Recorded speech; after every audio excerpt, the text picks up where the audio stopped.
Speaking of socially distancing things, how's was everyone's 4th of July night? Did anybody actually do anything besides, yell at your smoke detectors and That's pretty much what I did all night. lament neighbors?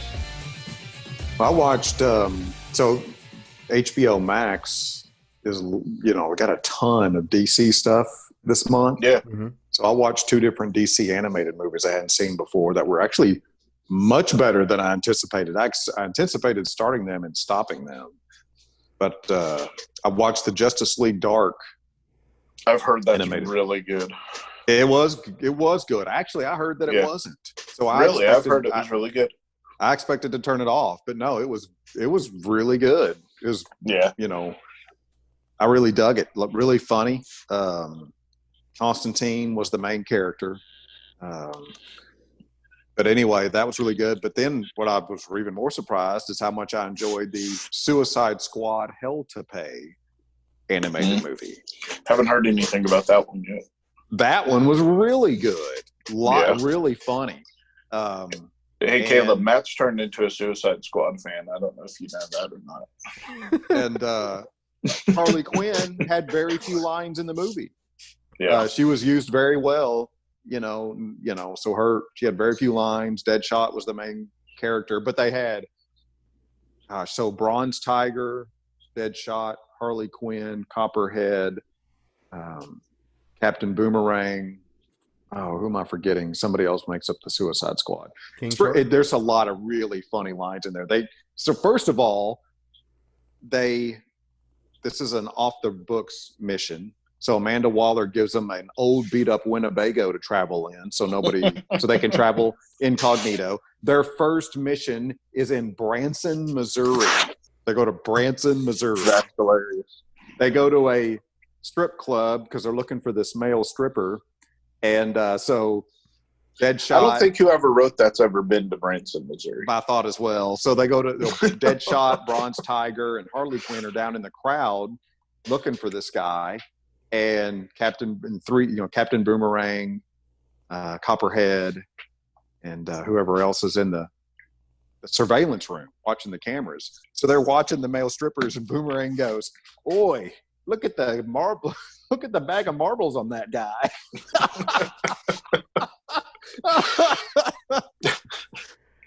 Do they have Christian strip clubs? Because that's the only way there's going to be one in Branson.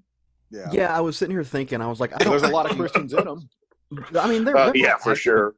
Be a strip club there, but I just can't imagine that there's a male strip club there. But I do want to see them go to Silver Dollar City and there to be a murder battle fight thing on the log ride that's at Silver Dollar City, because that was always my favorite as a kid. I'm not going to call it a franchise, but that is one of the things on my list to watch is all of the DC animated movies I can get my hands on. Nice. I own about 6 or 7 that I haven't seen yet, so I'll go from there and watch the ones on HBO as well. Well, you know what I want to get my hands on? Comic books? Well, no, I was going to say episode 132 of the Southern Fried Geekery podcast, which is what we're at now, because the numbers keep going up. I don't know how they do it, but they do. They just keep, I guess that's just how numbers work. Look at Caleb segueing like a white dude in a Weird Al Yankovic video. I know that reference. And no one else will get it but us, but that is Oh, well, welcome back to another episode of the Southern Fried Geekery podcast. I'm still Caleb Alexander McKenzie. Matt Trogdon. And I'm Craig Lance. And welcome back. We're glad to have you. We hope that you've had good weeks. We hope everybody was safe and sound and enjoyed their 4th of July weekend if you got into the festivities. And, we hope you wore a mask and you stayed socially distant and you didn't catch the COVID or a cough of any kind, really. Just stay healthy. Right. But I did not. Sounds like I did the same thing that Matt and Craig did. We stayed inside and we watched. We attempted to watch Hamilton, and then Roger fell asleep. And by the time it came up for intermission, Roger just said no more of this. I'm going to bed. So we're going to try to finish it today at some point. But it's really good. I enjoyed it, which I like. Musical. When Matt was talking about what he was watching, at first I thought he said the DC app or the Disney app, but he said HBO, so I thought he was going to say he watched Hamilton, which was going to shock the shit out of me if that was the case. Matt, you don't seem much like a musical. No, I'm not a musical fan. I'm not. I think your love of history, you could tap into it. No, I don't think so. Yeah, I've heard a lot of those historical numbers actually didn't really happen. I mean, yeah, I'm sure a lot of it's fictionalized. That wouldn't surprise me a bit. I think it's fantastic, though. I enjoy it. I like the No, I think he's saying that they literally broke out the song and dance back in. Yeah. I don't really think they broke out into song and dance. Oh, I don't think that the whole. I think the whole. No. Yeah. All of those dudes were wearing tights. They all had wigs, and they all had like 2-inch heeled shoes. There was lots of songs and dances that were just spontaneously happening. I like to imagine that the 1700s were just one big pseudo-racist gay pride parade with nobody being out. Probably not even pseudo-racist. Yeah, not really. Kind of just overtly racist, but doesn't change the fact that in my personal view of the history, it was just one big lip sync battle. All right. Well, there you have it. That would be better than what actually happened, I think. And people, that's our episode for this week. We'll catch you next week. So, I mean, this whole string of conversation started basically by Craig admitting he was daydreaming while I was talking. Essentially, yeah. I think that's worth mentioning. I mean, you did miss the part where I said I'd have had like 3 hours of sleep. I am proud of Craig for finally getting around to starting to watch the Batman the Animated Series, though. He admitted that this morning on our text thread. So, he's making an effort, and I think we should honor that. We should respect that. I honor results, not efforts. Hey, there are results. I've watched 10 episodes at this point. Okay. Matt is not impressed. I'm not, no. That would also I did get 3 Fast and Furious movies watched. See there? See what he did there? I think that's the problem. Take 1 step forward and 3 steps back. This is the struggle. It is a struggle. You were talking about montages the other day, Matt. There was 3 montages in Tokyo Drift on how to become a drifter. 3. Yeah. I tried to watch the first Fast and Furious movie, and I'm not exaggerating when I say I got less than 10 minutes in. I want to say the first film was the only one that I watched and the only one I actually cared about. Up till yesterday, the first and the third were the only ones I'd watched. You should have stayed there. Nah, I mean, I own the movies. I'm going to watch them at some point. Yeah. I love this version of Craig that it's like mandated cataloging. Well, all right. Well, so this episode is going to be a good time. We're getting away from Fast and Furious because it's just... Thank you. So this is going to be our Chaos episode that we usually do at the end of the month, but because we had a few interviews last month, we didn't get one in. And, it's essentially our monthly gift to Matt that ensures that he graces us with his presence. I think if the Chaos episode went away, Matt would go away, and he would just be angry at us the rest of his life. So we ensure that we get that thrown in here somewhere just to make him happy, because we want him to come around, because we like the guy.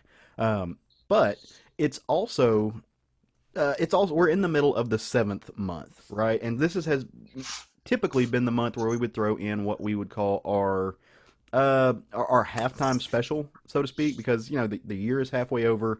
Lots of comic shows do a end of the year thing where they say what the best comics of the year, what they were, but 12 months is a long time. And so we always like to interject a little something into the middle of the year just to let folks keep up with what we think is really good, because even if a comic is what we think is the best comic that's happened so far, we might not talk about it every episode, so it kind of gets lost in the shuffle. So we like to throw that in there. So we're going to blend the two things. We're going to have both our little miniaturized. I don't know what miniaturized is. A miniature halftime special where we talk about our own personal top 5 books, our own personal things that we have really enjoyed so far this year, because it has been a strange year with the COVID. I mean, essentially we lost like 2 months of new comics. But we're also just gonna keep up with the chaos. As you can tell, this episode has already started off very chaotic. We're all over the place, which is fine. It's fun. Good time. It makes us fun. That was He's really trying to convince himself. Very convincing. Yeah, it's fine. No, it's fine. It's fine. It's all good. It's like podcasting Stockholm syndrome. This is Caleb. Caleb sitting in the middle of a burning room, going, "No, this is fine. Everything's good." It is good. I'm actually getting used to this. Like I'm getting used to these. I mean, it takes me out of my comfort zone, right? Like that's part of the fun of it. And Matt has no comfort zone, which is why he exists in this space always. No, I think that Matt's got. I think Matt likes structure too.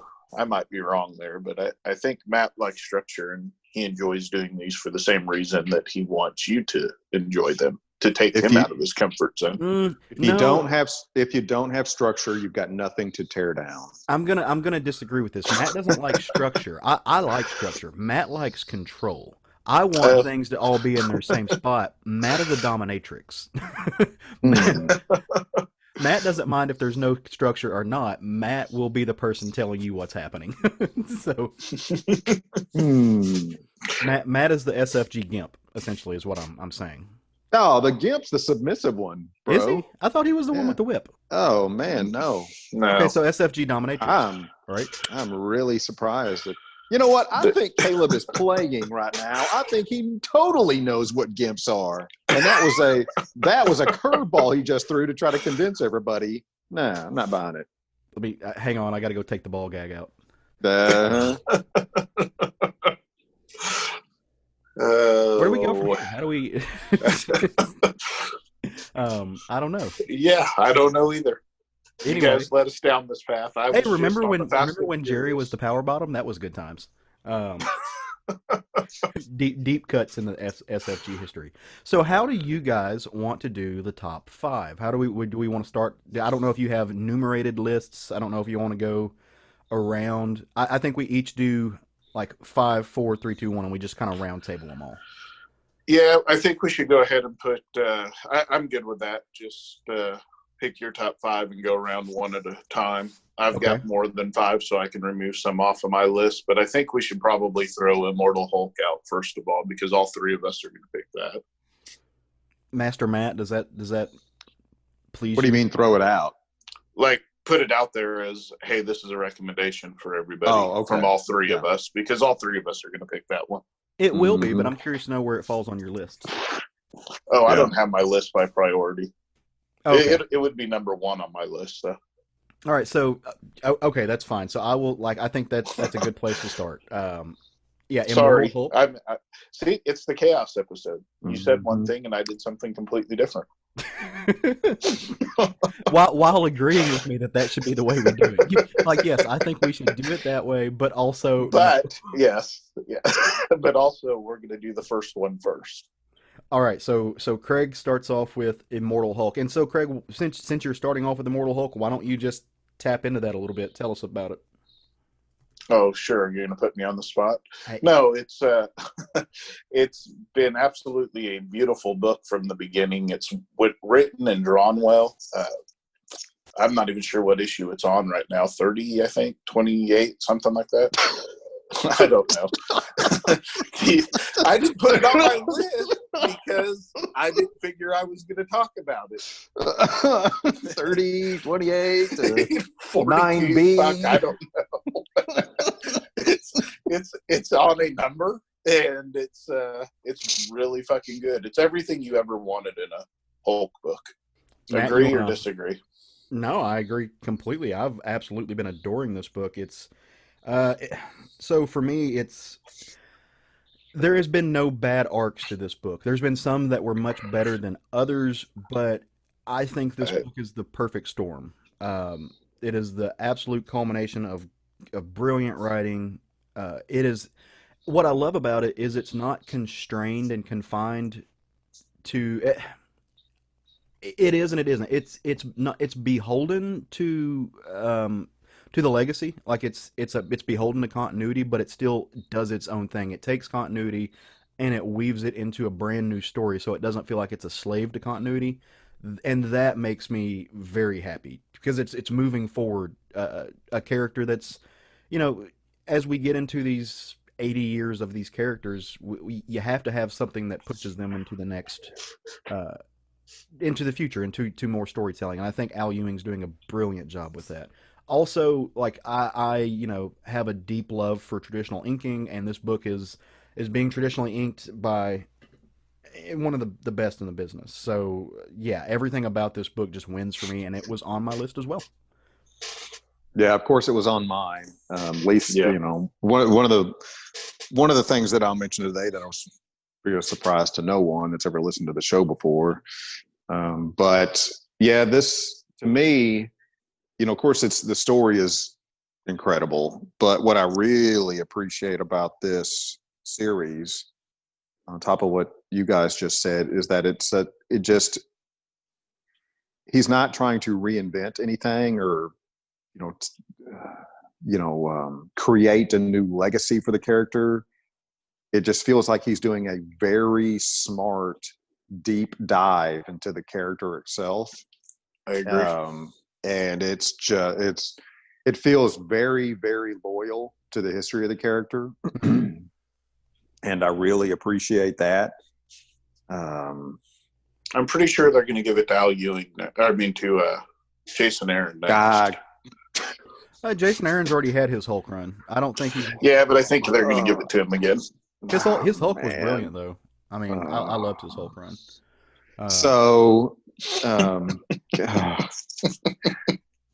I'm hoping they. Yeah, okay. So I'm not going to go down that. I'm not going to go down that track.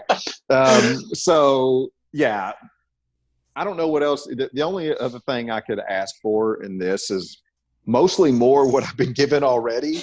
Right. Specifically, I want to see this Hulk fight more characters in the Marvel universe. I want to see him go up against more people. Ever since we got him going up against the Avengers, that was one of the most immensely satisfying things I've read in years. Mm-hmm. I want Wolverine to show up in this Hulk run, please. I would agree with that. Can you imagine how amazing that would be for Al Ewing to write a confrontation between those two?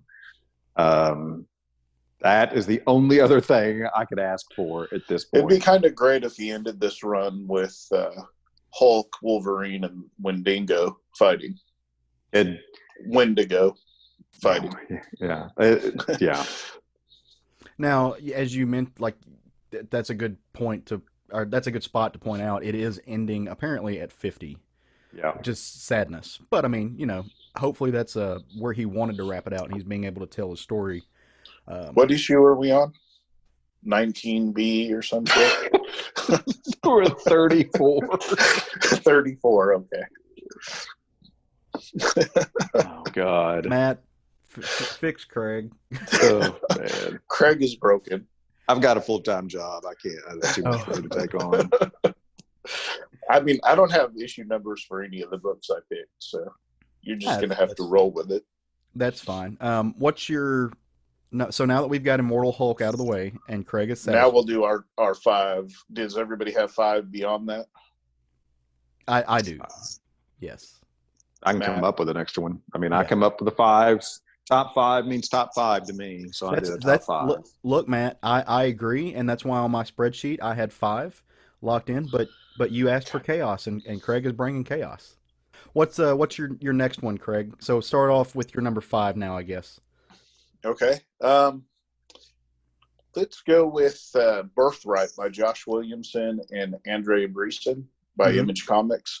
This is a story that's actually getting ready to wrap up, but it's just fantastic. The art's been fantastic all along. It's a fantasy story where the older brother gets taken into another world and then comes back years later in our world. It's only been a couple of years, but he comes back as an adult. And so, you know, of course, at first no one believes that it's him. He brings all of this war with him from the fantasy world, and it's all right at the doorstep of Earth and trying to save Earth from what was happening in the Southern Realm. And the last issue that just came out 2 weeks ago was all done in splash pages. So nice. every page was a war issue, and every page was a splash page, and it was beautifully done. And I guess they'd had that plan since the very beginning on this book. So that is my number 5. Very cool. And I should have said this at the beginning before we started going through our list, but for you kids sitting at home, like, this is a great way to make sure your pull lists are in shape and in order, because, you know, the comic industry is starting to open back up. New books are starting to come out regularly. So just go take a look at your pull list and maybe throw some of these books on it. Hopefully it'll give you something good to read. And if you haven't read any of these, catch up on it, because they are the hotness. Matt, what's your number 5/4? I'm going to have to say Daredevil, Marvel's Daredevil. Okay. Chip Zdarsky and oh shit, help me out with the art with the penciler. Checchetto. Marco Checchetto. Yeah. This one, you know, and it's what's interesting is looking at originally it was a top 5, fellas. 4 of these are Marvel books. Because I really just had to have a honest conversation with myself. What books do I anticipate the most right now? And surprised myself to some degree that they're all Marvel books, because historically I've always been a bigger Image or, you know, any other quote unquote independent publisher reader. But anyway, this current Daredevil run is one of those that I can't recommend enough to people. And I always follow that by saying I'm not a traditional Daredevil follower. I've never been on a Daredevil run before. I've picked up, you know, runs here and there that are standouts, but it's just a character I've never had a whole lot of investment in. But this creative team, I don't know, they're just killing it with this character. And again, kind of in line with what I said about what I appreciate about the Immortal Hulk, is it feels very boiled down to the simplest parts of the character. Zdarsky's not trying to reinvent the character or do big, fantastic things. Fantastic meaning, you know, as in fantasy, supernatural types.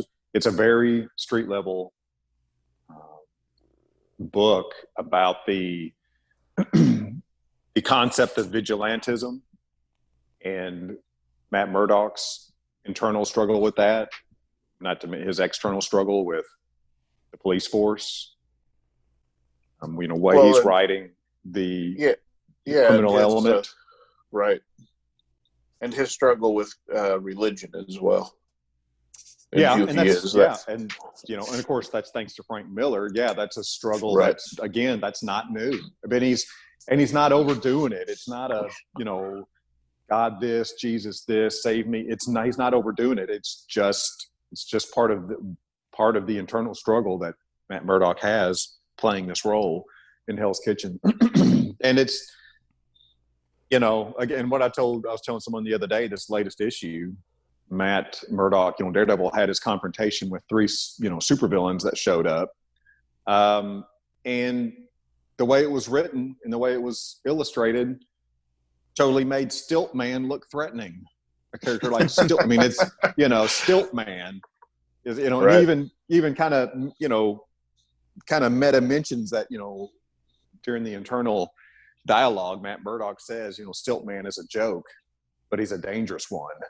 Right. And just very, of course, and then there's the classic showdown between Daredevil and Bullseye that when it's done well, I never get sick of, and it's done exceedingly well, like everything else in the series. So, you know, if you appreciate very street level cognitive, you know, examinations of these characters that really explores the human side of them, this is a great book for you. If you're much more of a space adventures person, this will probably bore you because it's not that kind of book. There aren't any lasers. No lasers. This is my number 4 book as well. So. Oh, nice. Yeah, for all of the reasons Matt just said, to be honest with you. It's been such an intriguing take on Daredevil, and especially following up Soul's run, to kind of have a palate cleansing of Daredevil has been very, very welcomed. So my number 5... my number 5 goes to a Boom book, actually. And it is a book that I have gushed about several times and a book that I own a page out of. I absolutely love it. It's called King of Nowhere. If you're not reading this, I think they're on the 3rd issue. You should absolutely check it out. It is written by W. Maxwell Prince. Amazing art by Tyler and Hillary Jenkins. Essentially, you don't know if this is a dream or if this guy's been like just sucked into a weird world that is a kaleidoscope of like an acid trip. There are talking animals, but there are more than that. I mean, they're hybrid people mixed with fish, and I mean, it's just anything and everything. It is weird as all get out, but it is essentially a mystery, trying to figure out how he got here, if this place is real, but also he's being hunted by somebody that he doesn't know why he's being hunted. He doesn't know who this person is. So it's a lot of fun. And I think Boom killed it last year, and they continue to just be an amazing publisher. So yeah, King of Nowhere. Go check that out. Like I said, cannot gush about this book enough. Yeah, it's a good book. I'm on it too, and I really, really enjoy it. So, it didn't make my top 5, but it's a great book. Oh, nice. That's okay. Yeah. I like having different books on our top 5s. So Craig, I think you were up next. Your number 4 was Daredevil. That's right. So go on by. All right, cool. Matt, what you got in the other in your next spot? Your number 4. Yes, X-Force. Marvel's X-Force. This one, I just, of course, let me back up. So Marvel's X-Force, Benjamin Percy and Joshua Cassara is the penciler on this. Really, really look forward to this book. I can't get enough of this one either. It's just after, and we've said it before on the show, what's been going on in the X-Men universe and Marvel Comics for years has not been compelling. Some would even say it sucks, but to be kind, it's just not. I don't know anybody that has been reading what's been going on in X-Men in the past few years that likes it. Now, I've not spoken to anybody. I'm assuming there are some of those folks out there, but they seem to be far and in between. And in fact, it's hard to get some people into the X universe right now because of what has been going on in X-Men for years.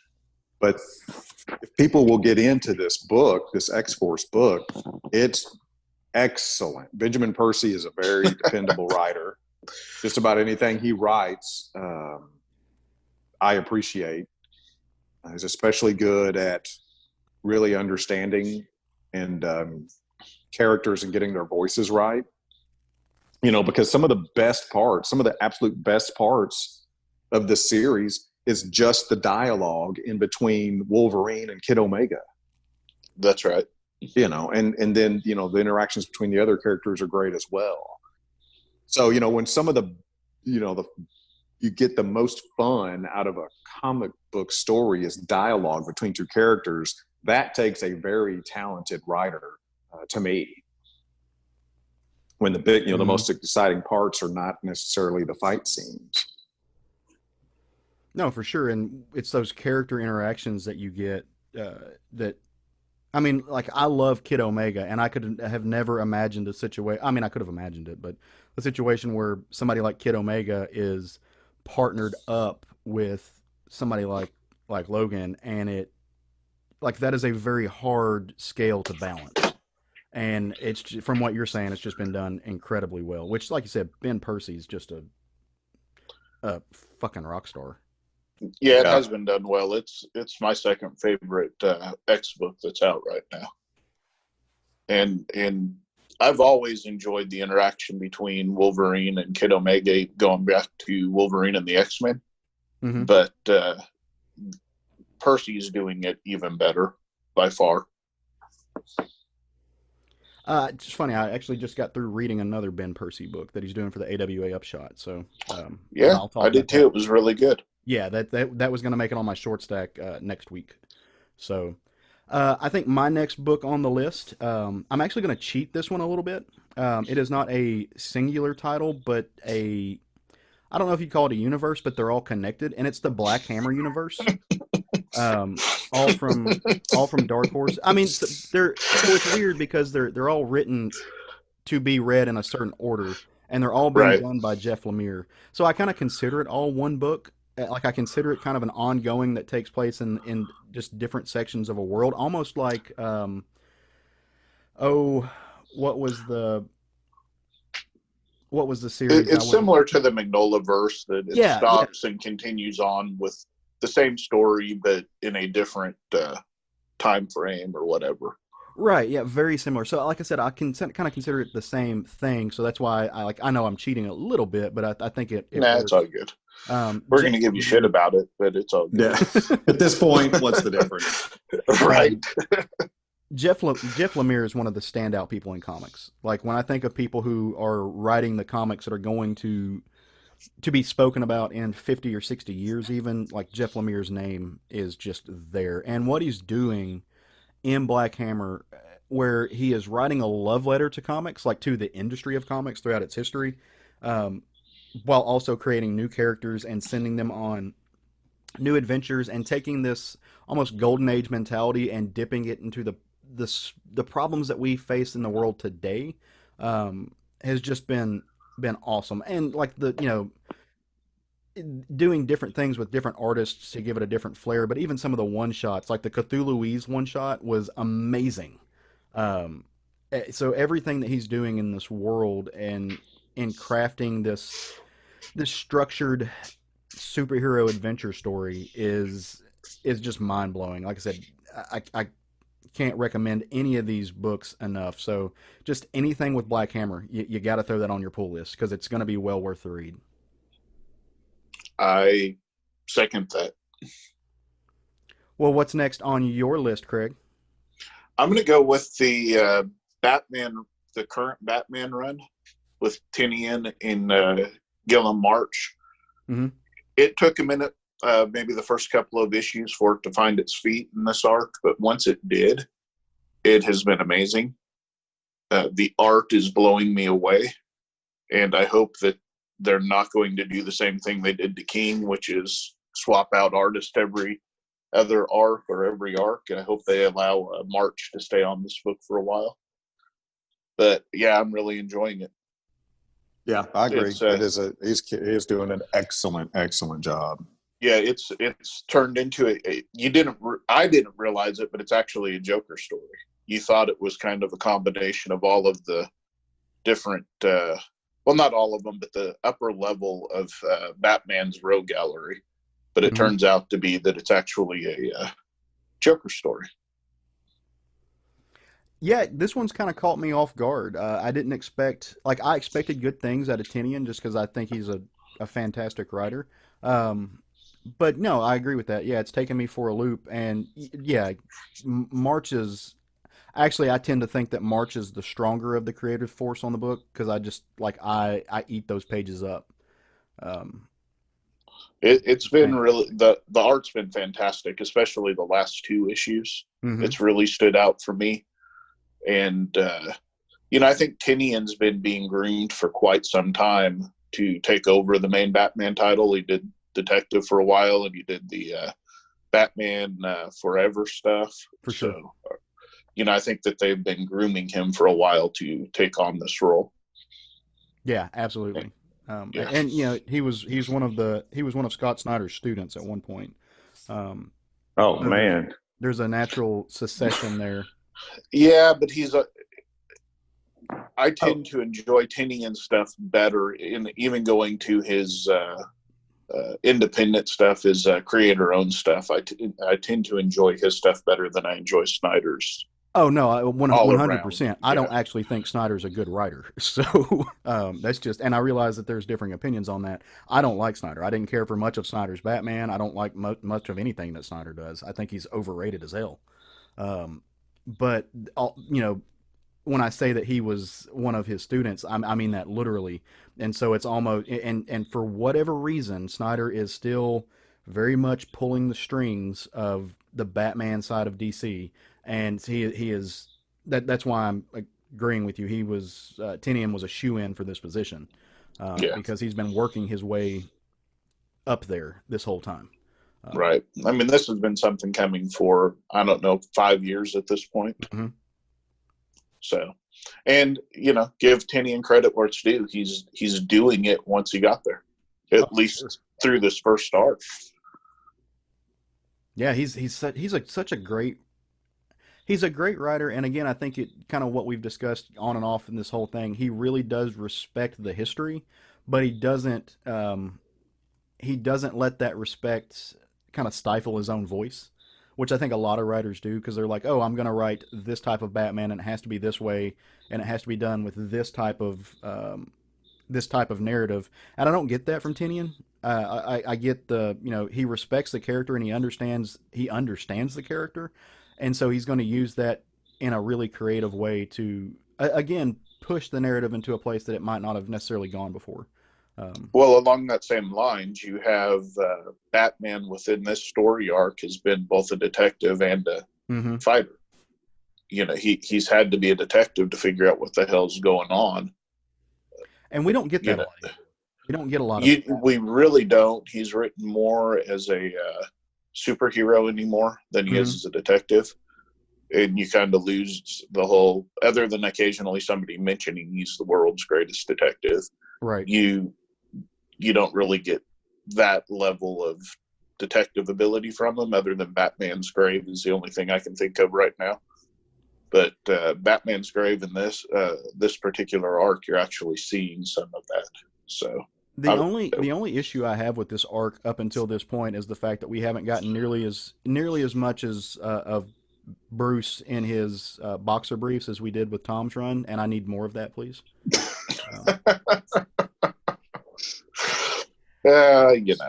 Matt, what's that's next what the Black Label stuff's for. Am I next? Yep. Next on mine is actually piggybacking what Craig just mentioned, is The Batman's Grave by Warren Ellis and Brian Hitch. This is a book I can't wait. Every issue I cannot wait for. And this is one that I find myself trying to convince people to try out, and similar to the X-Men topic, a lot of people did not like what was going on with Batman for a long time. And, trying to talk to these same people and get them on this story, what I hear is, oh man, I just don't think I'm done with Batman. I just don't like it. I'm like, man, it's a palate cleanser. This is not what's been going on with Batman. This is, one of the most compelling Batman stories I've read in literally years. So this one I just can't recommend enough. And yeah, it is to give it a brief, sell on the book. It's a detective story. And he's fighting people along the way of his investigations. He's not, his main motivation right now in this story is not street vigilantism. He's not out combing the streets or fighting, arch villains in the middle of a bank heist. He's going down this investigative path. And when he does get into the fight scenes, Brian Hitch is illustrating some of the best fight scenes I've ever seen. They're it looks to me anyway, like he's going out of his way to make these fight scenes look like none other. It's not the big sexy punch to the face illustrations. It's very awkward, like when you're in a fight and you're transitioning between being hit and hitting, you're in some really awkward, and he illustrates those panels sometimes in a full page. And it gives it a very real chaotic feel that I find myself laughing at while appreciating the brutality, which is something, again, that I really appreciate, is watching Batman actually just brutally beat down a criminal. So much of that is kind of glossed over in a lot of his stories. But it's fully embraced in this one. So this one is a Batman story that's got everything in it that I really want. When the Joker's not present, I should say. When the Joker's not present in the story, this has got everything I want.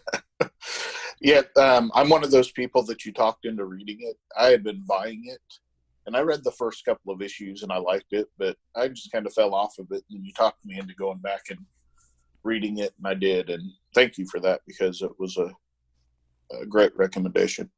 Well, and it gets more, the further you get into it, the more compelling it gets. The story is really gaining, every issue feels to me like it gains, it's like going through the gears in a car. It's gaining speed the further you get into it. Right. Yeah, I'm gonna have to pick. Like I said before, I'm picking this one up in trade just because I missed the boat on it the first time, and shame on me for doing so. But you were talking about the fight scenes that he draws. Warren Ellis at this point is the king of fight choreography in comics. Like, and one of the best illustrations that I've ever seen, set aside from this book that you're talking about now. If you go back and read his Karnak book that he did, which took forever to come out, and so a lot of people didn't pay attention to it, but Karnak's whole thing is he can see the weakness in everything.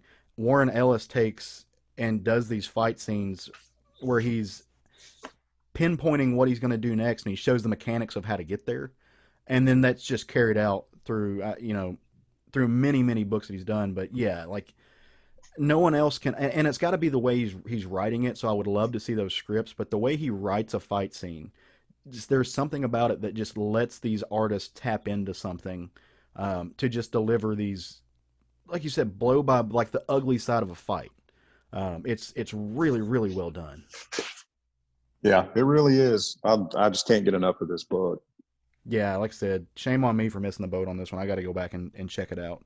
Well, it sounds like the middle of our little lists here are going to be all DC. Like DC is squarely just in the it's the hamburger meat of it, because my next one, I think it's number 3 on how the list goes. Don't you dare call my Batman's grave hamburger meat, sir. It's the sustenance. This is the patty in the sandwich. Yeah. My Batman's grave book is not hamburger, sir. It is steak. It's filet mignon at the center of the conversation.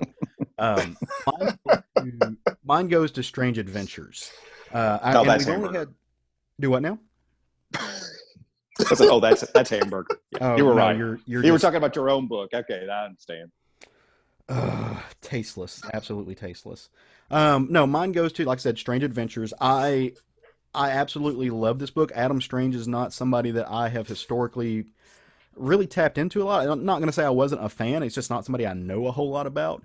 I love the way that Tom King is taking and showing the duality, really, of superheroes in general, but specifically this character. Like, on one hand, you have him doing the bright and shiny stuff that we associate with kind of how kids think of superheroes, and on the other hand, he's showing you how dark it actually can be. And if you like cerebral and psychological stories, especially like in these 12-issue arcs, Tom does a really good job with it. And the arc is just spectacular. Like, he's got two of the best artists in the business. And I say that there are many of the quote unquote best artists in the business, but Mitch Gerads and Evan Shaner are, like, Doc Shaner's stuff is just particularly tasteful to me. I just, to be able to show what he shows and then switch over to, when Doc does this stuff, it's from the happy-go-lucky, I'm the hero of the story version, and that's what the art is. The art is very, quote unquote, stay gold pony boy. But then like when Mitch gets a hold of it, and he degrades it to a point. He lets it dissolve, and he shows the ugly sides of what's happening, especially with what you might consider the racism or speciesism, possibly the xenophobia of what happens in a world where Adam Strange is a driving force. Um, I think it's going to be a spectacular series. Like I said, we've only got 2 issues so far, but in those 2 issues, I'm already locked in. I already expect this to be just another award-winning series. I really do, because like the work that's being done there, the duality of the book is just second to none. I can't wait to get more of this. I really enjoyed the second issue with them. Tom really showing us how smart Mr. Terrific is. Mm-hmm. You know, that I really enjoyed that, because most of this last issue focused on Mr. Terrific deciding if he's going to take the case or not. And just through a day in his life, pretty much. But it was a lot of fun. It was interesting to see how he portrayed him as intelligent as he is. He's one of the smartest people in DC's right, and very few people. I mean, he just doesn't give a lot of he doesn't get a lot of spotlight, right? Like, I mean, unfortunately, but I think Tom uses him particularly well. He certainly did in this issue. Yeah. So let's see, Craig, we're bouncing over to you. What's next on your list, brother? Okay, do we have 2 more issues or 1 more issue left? I think we've got 2 more. Okay. I'm going to go with Farmhand by Rob Guillory, Image Comics. Rob's doing the writing and the art on this book, and it is a horror mystery story. It's been one of my favorites since it's been out. And if you remember at our last year's awards, I kind of shoehorned it in because it didn't really fit in any other place. But it's just been absolutely. First of all, if you've not seen Rob Guillory's art, if you haven't read Shoe, you need to, because he is a brilliant artist, and the little things he does in the background just absolutely will crack you up. But this has been a very interesting story of a family that's a group of farmers that grow body parts to replace in people that need new body parts. Instead of cloning them, they're growing them out of plants. But now the plants are taking over the people's bodies. So that's where it's headed. That's what's going on. It's been absolutely fantastic, and I don't see it stopping being fantastic. So if you've got a body part that's part plant, but you were a vegetarian before, does that mean you're not a vegetarian anymore? How does that work? I don't know. Probably means you're a cannibal. Yeah. Well, I mean, if you eat your own body part, I suppose, but otherwise you're embracing your vegetarianism to the utmost level. Right. That could create a weird moral and ethical conundrum. I mean, we're talking about vegetarians here. Are either of you 2 reading this book? Oh, of course I'm reading this book. Yeah, I figured you were. I'm not. No. The plant monsters have been fantastic. Some of the things they've done throughout this book have just been great. Yeah, so. Yeah. The art on this, of course, obviously Rob Guillory's art is to be appreciated anyway. But what he's doing with when he's making these plants, people amalgamate, just creations are really compelling. Of course, this has been optioned for a TV show by AMC. I can only hope that they really take to heart the way he's created these hybrids and how they're very they're Cronenbergish. Yes, and some amazing pages of these creatures, and it has been just a great book. It really has. Yeah, if you're not familiar with Rob Guillory's work, just get on Google and look some of it up, because if that doesn't sell you on going and getting this book on its own, then I don't know what will. Yeah, it really is good, and it's not like mystery. Yeah, and that's what I was going to say. Is it's not like a lot. There's not a lot of that on the shelf. There's not a lot of really good horror books, especially with a mystery angle to it. So that's right. Yeah, it's unique for a lot of reasons. All right, Matt, you're up next, brother. What's next on your list? So this book is another Marvel book, and this one is tied for me. This is tied for first place with Immortal Hulk. I just never know which to pick. Usually I'm picking it as my favorite versus Immortal Hulk based on what I've read recently. But what's going on with the main X-Men title right now? And of course, Jonathan Hickman is writing this right now. The penciler is Francis Yu. Yeah, I just can't get enough of this story, and it cannot be should not be. The value of what Jonathan Hickman has done to the X-Men universe is immense. He's just completely pulled the X-Men universe out of just a total gutter, of which nobody, again, I mentioned it earlier, nobody seemed to want to be a part of, and it's just he's created a very interesting story for the X-Men.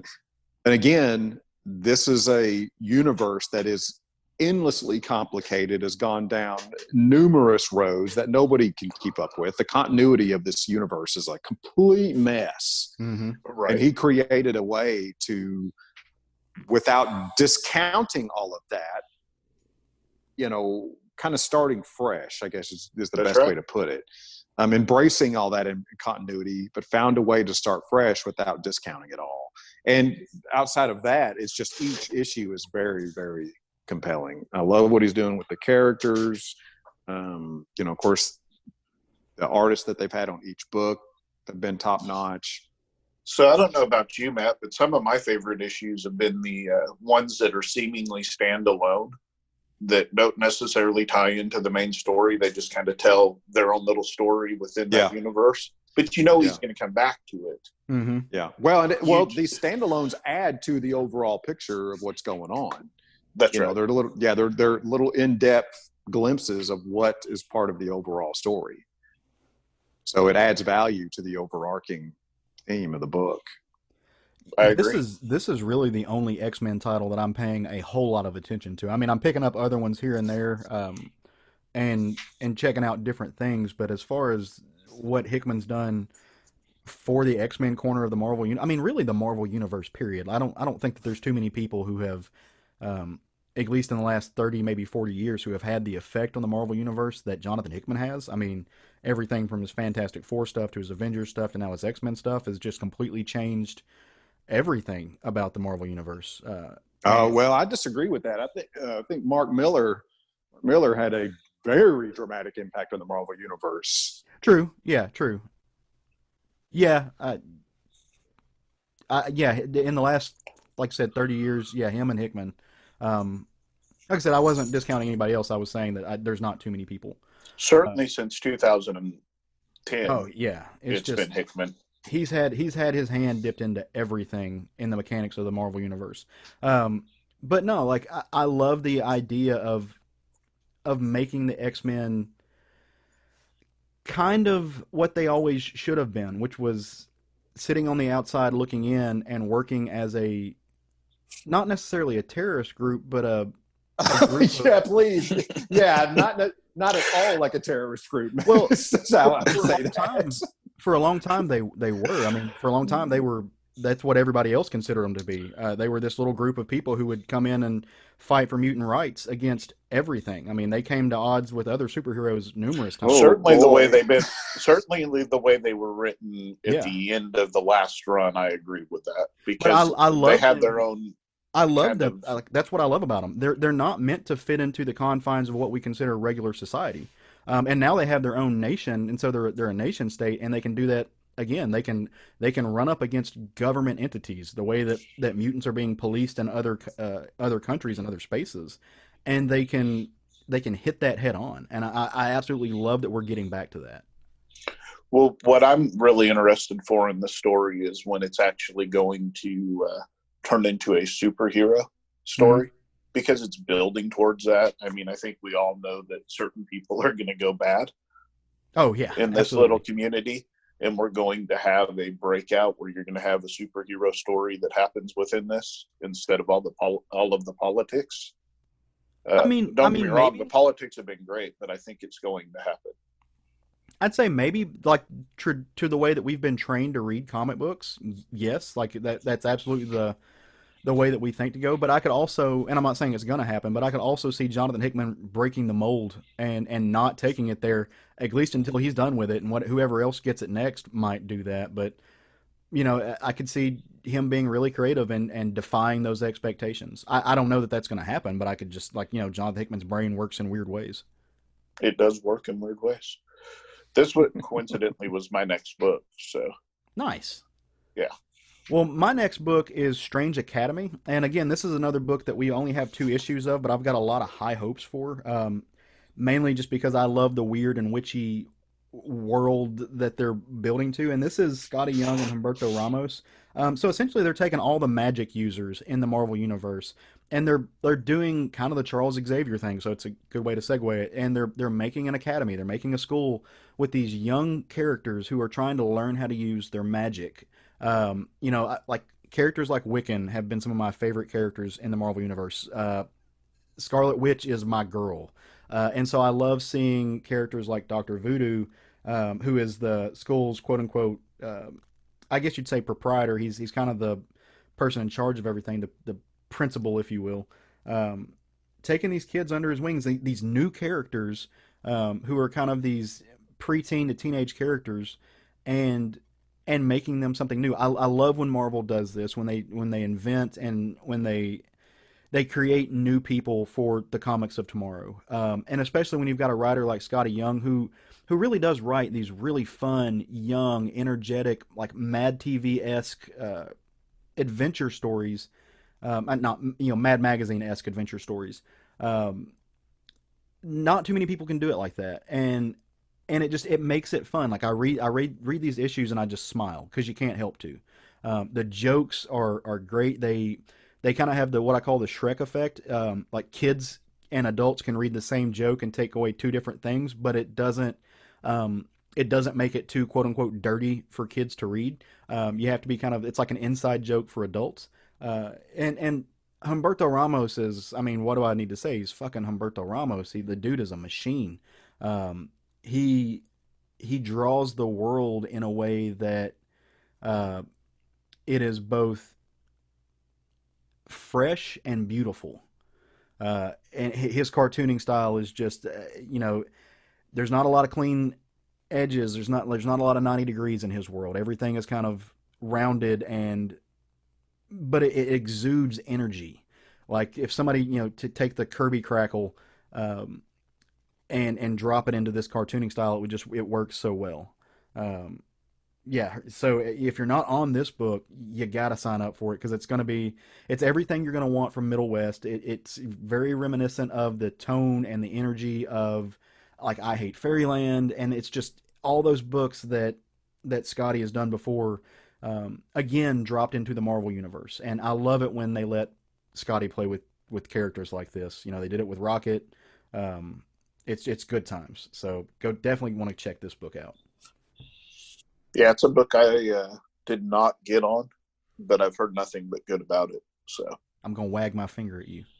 Right? It says the guy who's not reading Farmhand. So, well, Craig, it happens. We can't be on them all. You said that the pinnacle of your list, the ultimate book on your list was X-Men. Do you want to throw anything else in there about it? No, I mean I think we discussed it pretty deep, so I think we're good there. All right. Matt, you got one more book in you?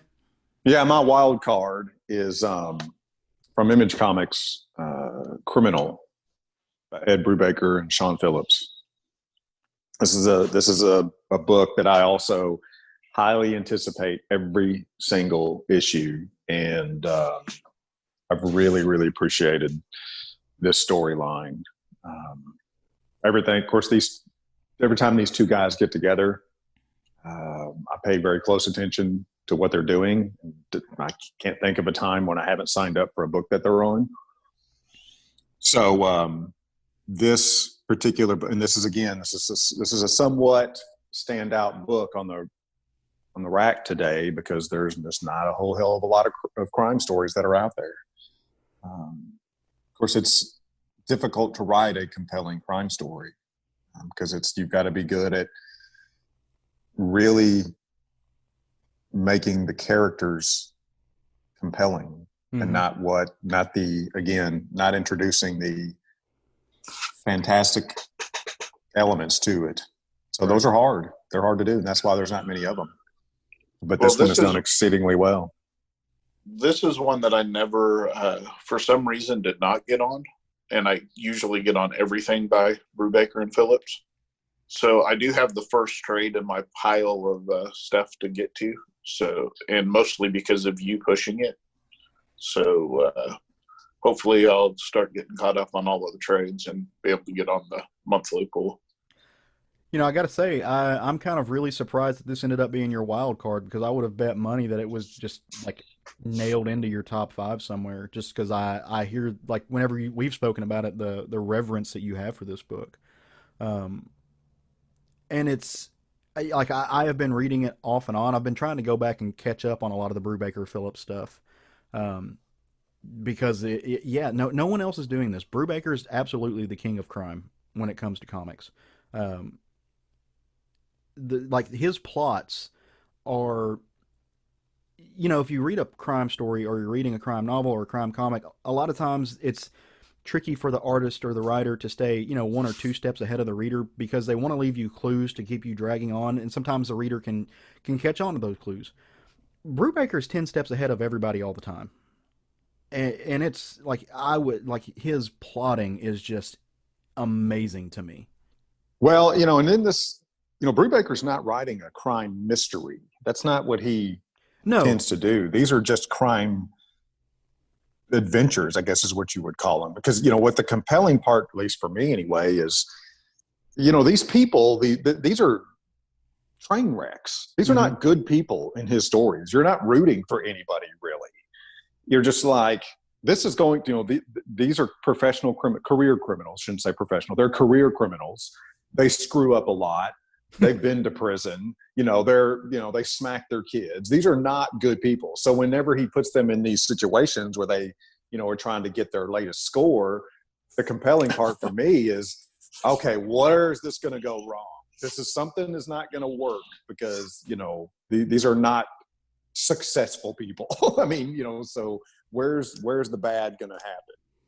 And he's just exceedingly good at keeping that so interesting, because he's so good at developing characters. He's so good at developing characters that are so often completely irredeemable. Just, you know, you're not rooting for it. That's right. Well, all right. So the last book on my little list that I think everyone should make sure that they have on their pull lists is, unsurprisingly, was my favorite book of last year, and that is Faithless. And in this case, it's Faithless 2. I completely fell in love with this book.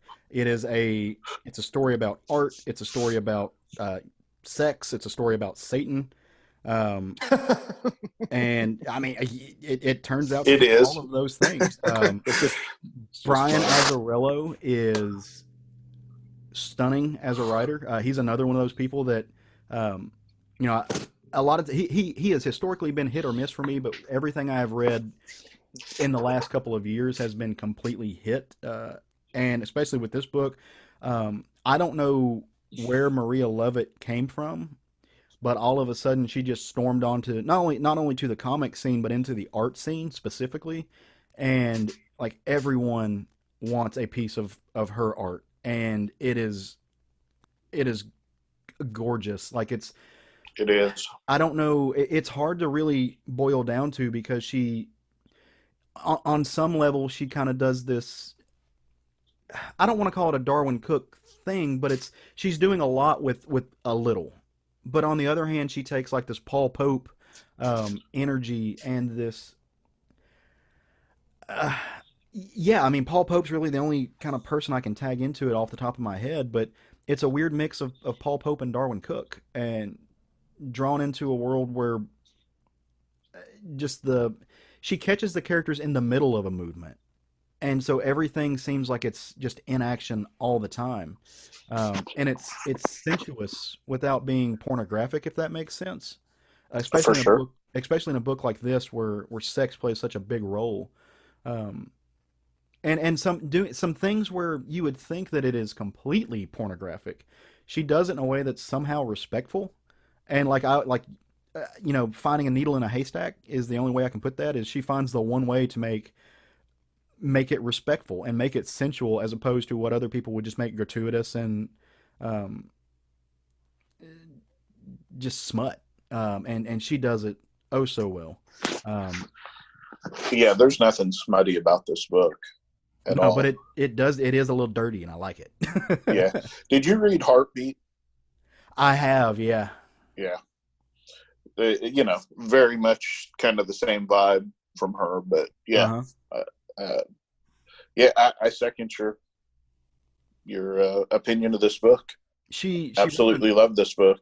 She wrote another book that it's meant to be a silent book because it takes place within a nightclub, and so you have to read the book through the motion because you don't really there's no narration. There's no Right. dialogue that tells you the story, and so the story is completely within the pictures. That is jaw dropping, and it's in a nightclub, right? So it's everything is the thumpa in the background, while just this insane shit takes place. It's badass. I don't, like I said, have no idea where she came from, but over the last year, she's become one of my favorite artists in the game. Um, so Same. if you got to go check that out. Well, all right, folks. There is 5 books from each of us with a bonus of Immortal Hulk that you can go shine up your pull list and make sure you got them all pretty, and you will have some excellent stuff to read. It's stuff that we're all going to come back to later, I'm sure, when we're talking about our roundtable books or our books of the week. We'll keep you up to date. And hey, at the end of the year, assuming 2020 doesn't collapse in on itself and destroy the universe as we know it, we'll come back and we'll see what books are still on our favorite lists, and we'll drop them by categories in our little end of the year roundtable catch up that we love doing. At least I love doing it. I hope everybody loves it. It's fun. You assume we're going to actually have enough books by the end of the year to have a end of the year award. We'll just have 3 categories. Favorite book, favorite artist, favorite writer. Yeah, we won't break it down by genre. It's just what was your favorite Marvel book this year? What was your favorite? And why wasn't it Immortal Hulk? Right, exactly. Yeah. So there are some books that Matt, you're right. Like I only had, not counting Immortal Hulk, I only had one other Marvel book, but it was hard not to fill my list with Marvel stuff. They really have been killing it. Yeah, I didn't by default want to have most of my list be dominated by a publisher, but I just had to be very honest with myself and think, what am I anticipating the most, and just disregard, because the way I justified that, well, I justified it in many ways, but it's like, well, you're being dishonest to the creators. You're not being honest to the creators if you don't ask yourself, what am I anticipating the most? Yeah. No, I'm right there with you. There's some phenomenal stuff. I'm glad the industry's kicking back up, at least the direct market side of it, to where we're getting some of these books back now. Mm-hmm.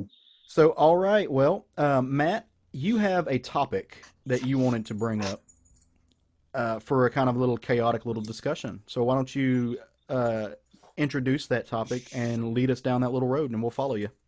My idea is just what is missing from comics today.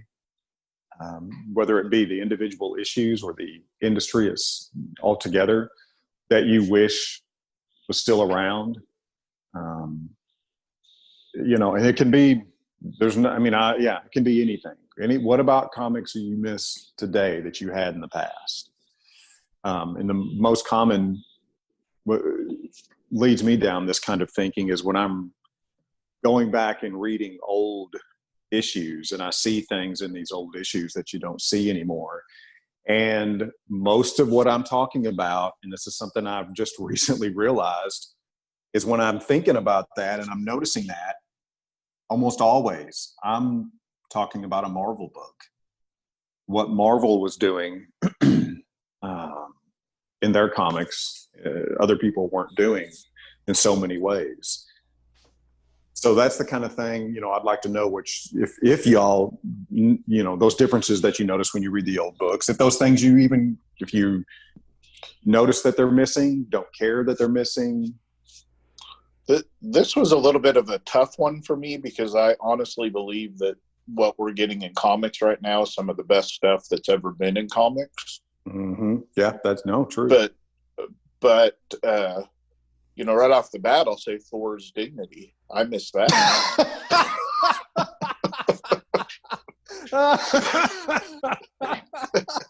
Oh my God, that's awesome. I don't know about you guys, but Hey, I had to step out of the room for a second. Did I miss anything? Nope. Okay, carry on. Oh gosh, that's hilarious. Holy shit, that's funny. No, one thing I really miss in comics is the one-issue stories that you used to get in superhero books. You used to be able to pick up a Spider-Man, for instance, and within that one issue, you had a complete contained story.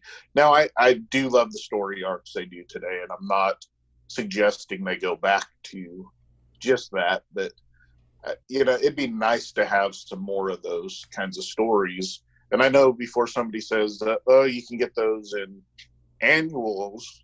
Well, you can, but those are anthologies, and they're usually crap. So, no, I know what you mean. Like, and it's because, and you said it, it's because everything is kind of written in 6-issue arcs for the trade, and you might get 5 issues of a story, and then that last one might be a standalone just to finish out the. My dog's just entered the office. Or you're between artists or something like that, so you just do a filler issue. But those always, and that's exactly what they feel like. They feel like filler issues. It's kind of like, I've heard you and Jerry and Sean talk about episodes of whatever anime you're watching, and you get those episodes that you can just not watch because they don't matter. Yeah. It shouldn't feel like that. They should still feel that they have some weight to the overall story. And yeah, we're not getting that. I agree. If you're going to do the one-off, which is the one thing we talked about a little bit with X-Men, is that Hickman's one-shot stories still feel like they have weight in the universe.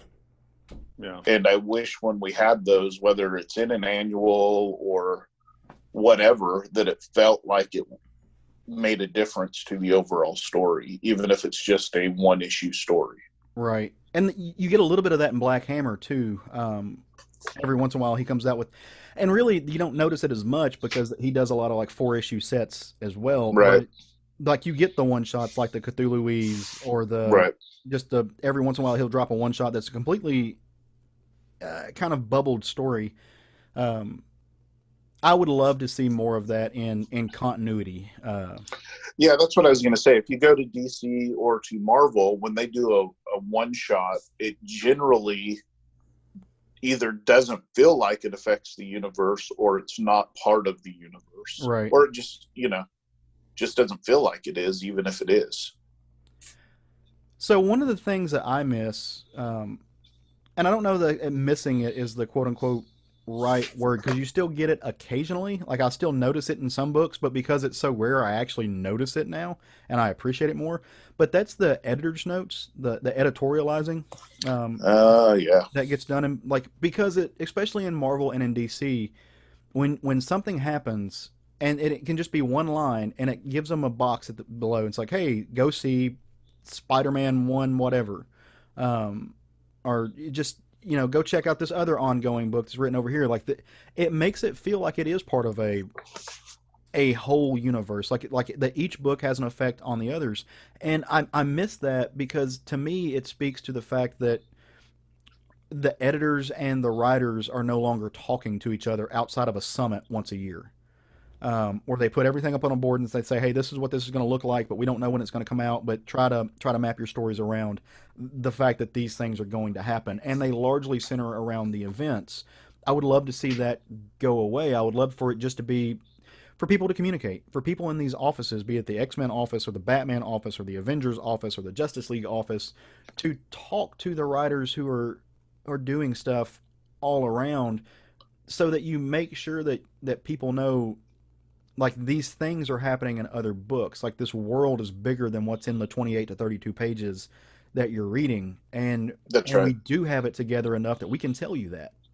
Um, and like I said, you see it every once in a while, but just not nearly enough. Oh, it's I would, exceedingly rare. Yeah. yeah, Yeah. I would love it if that popped back up and it became My the status quo again.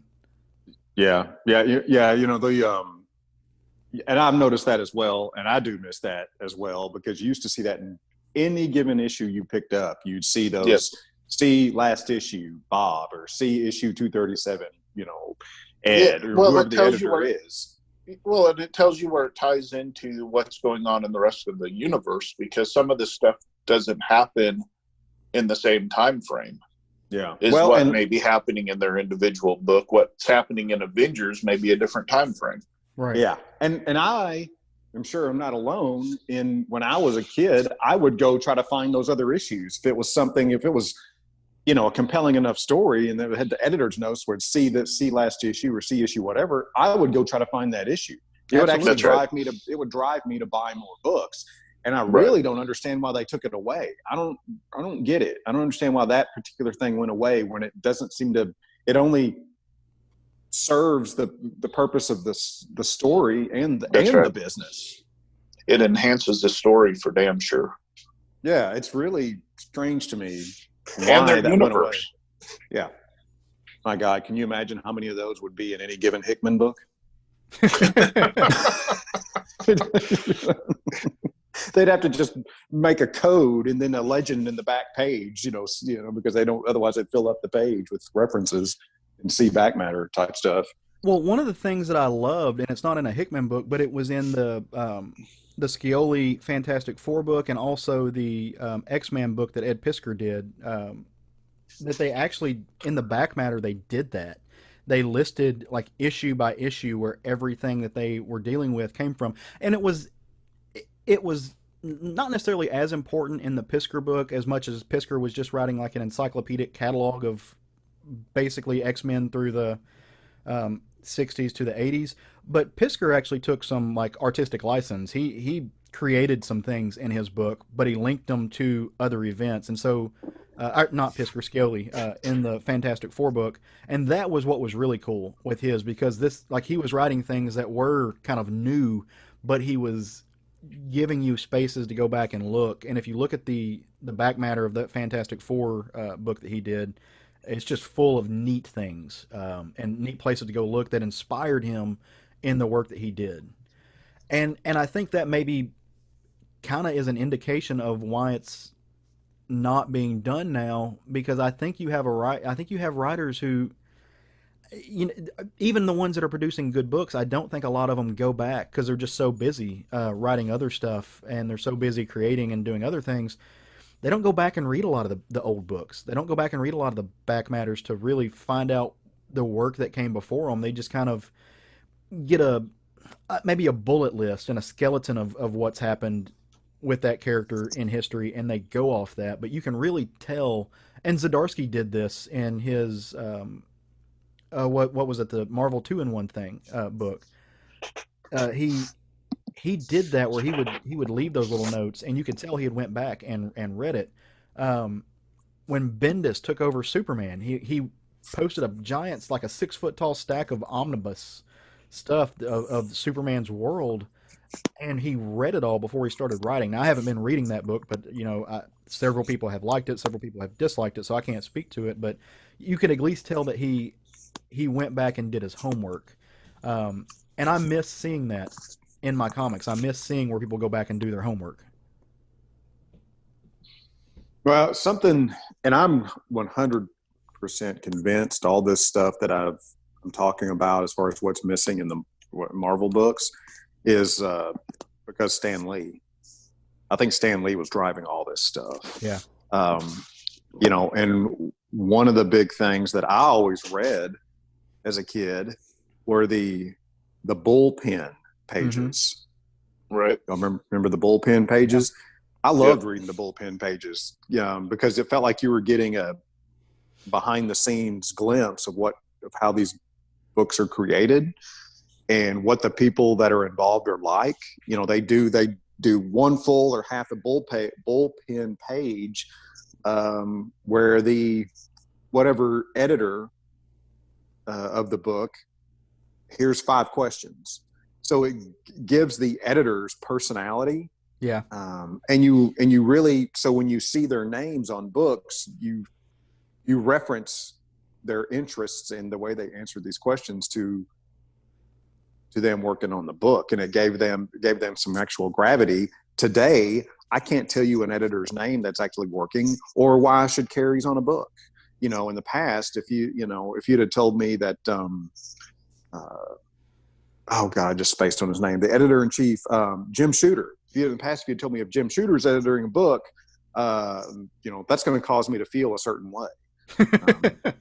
And versus some other editors that were working at the time, Tom DeFalco, for example. So, but today, nobody really knows who the editors are unless you're really reading the credits page. Yeah. And you don't know anything about these people in any given time. So I really what you may know is you may know who the overall editor at DC is, or but you don't know the individual editors of different books. That's correct. You don't get any insight to. I mean, we may just because we have a little bit of insight, but overall, I don't think people know that anymore. Well, it's not out there unless you're. That's right. Unless you can hunt down an interview that they've done by some. Right.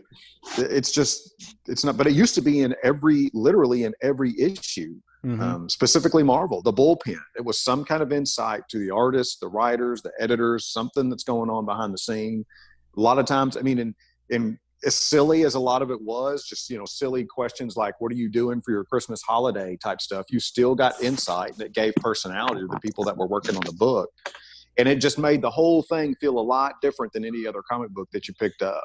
So part of me wonders if the reason we don't see that as much anymore is because of social media. Maybe they feel like they're, and again, I would say that they're wrong in this aspect, but maybe they feel like they're giving enough of themselves in social media. Because I mean, I think of Twitter. I know editors, and I've got editors followed on Twitter, and I see what they're doing and kind of a window into their personal life. But again, not everybody's on Twitter, and it would be nice, and arguably Twitter and social media in general gets those editors in a lot of trouble. And it might behoove them and serve the industry better if they would just stick to an editor's page.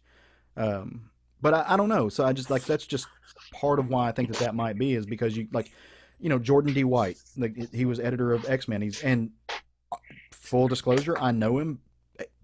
I know who he is because I don't think he does a very good job. And that to me is when people realize who editors are. A lot of times it's either when there's drama around them or when you can tell their name is continually on books that show up and you don't necessarily like. Now, I've met Jordan White in person. I think he's a great guy. He has a wonderful mustache and plays a mean ukulele.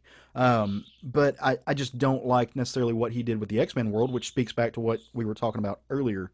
So I don't know. I just wonder how much social media and our access to creators has diminished in their eyes the need to have an editor's page or Stan's soapbox or the bullpen bulletins or stuff like that.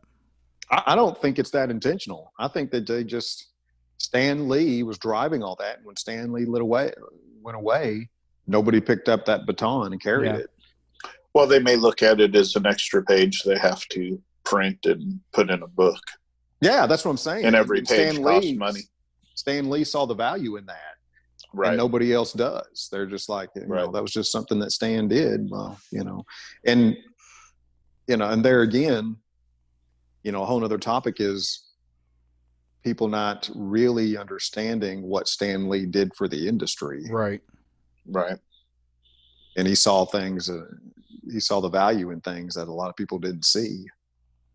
Oh, but it's so much more fun just trashing that man and just pretending like he didn't actually do anything and stole everything and he was just a carnival barker.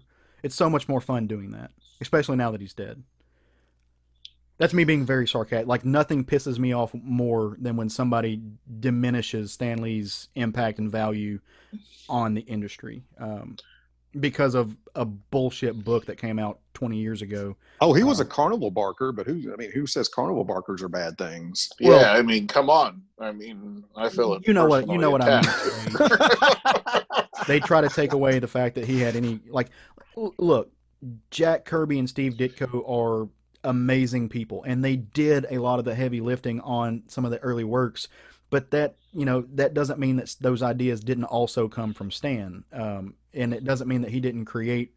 Like a lot of people like to take it and they say, "Oh no, Jack did everything, and Stan just signed his name to it. He stole what should have been his." Like that's bullshit.